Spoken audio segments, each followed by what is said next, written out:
Okay, 2001 Chevy Impala motor mount. First, unhook the top torque struts.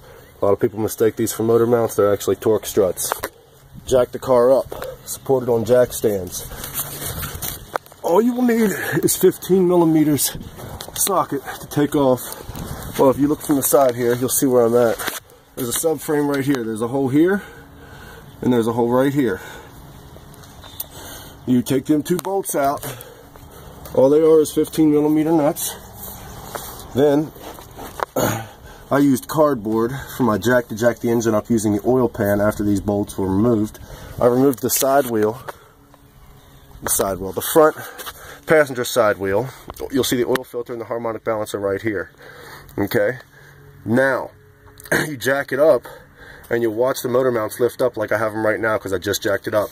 All that's left now are two 15 millimeter bolts here and here. I will take those out and then I'll be able to slide the motor mount out.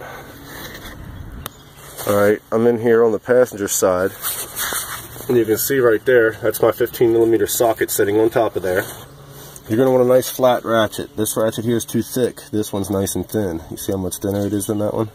So what I'm going to do is, I'm not going to use the cam lock. I'm just going to set it on top of that socket. There it is. Now we can begin turning that bolt.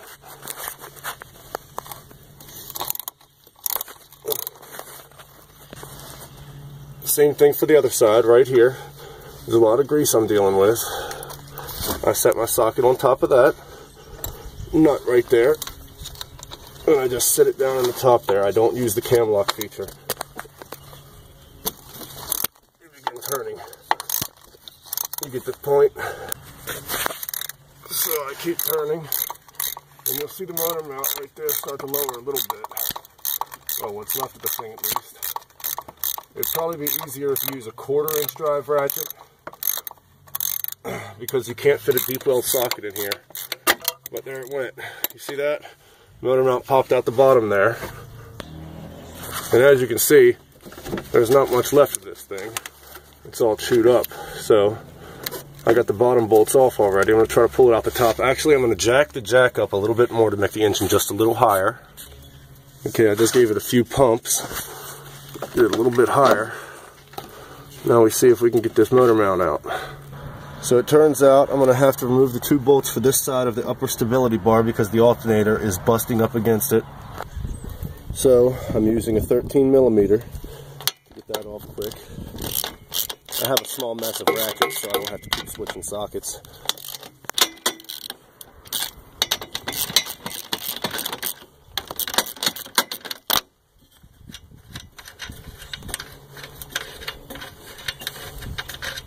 So I'll just set these right there. Little stubborn guy. Alright. Now I'm going to come back around to the front and give this 3-ton jack a couple more pumps.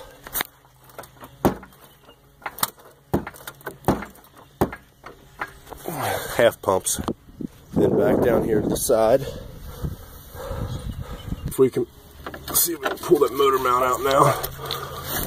It's probably just me not being able to get it. So once you get it out of the holes, you're going to want to pull it towards the front of the engine, and then it'll come right out. As you can see, pieces just rip off of this. There's not much left of this thing, as you can see.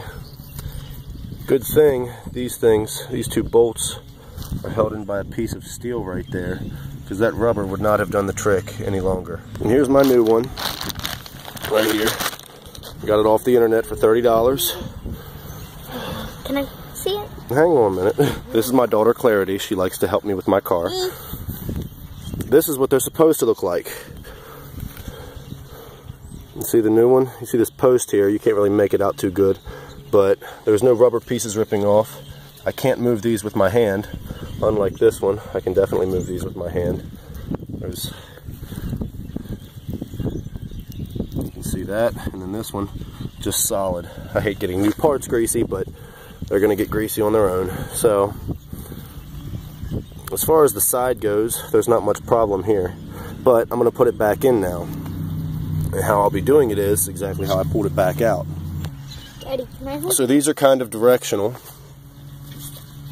I'll go get my bike in. If you look back in there, you can see how the holes are. There's a hole there and a hole back here.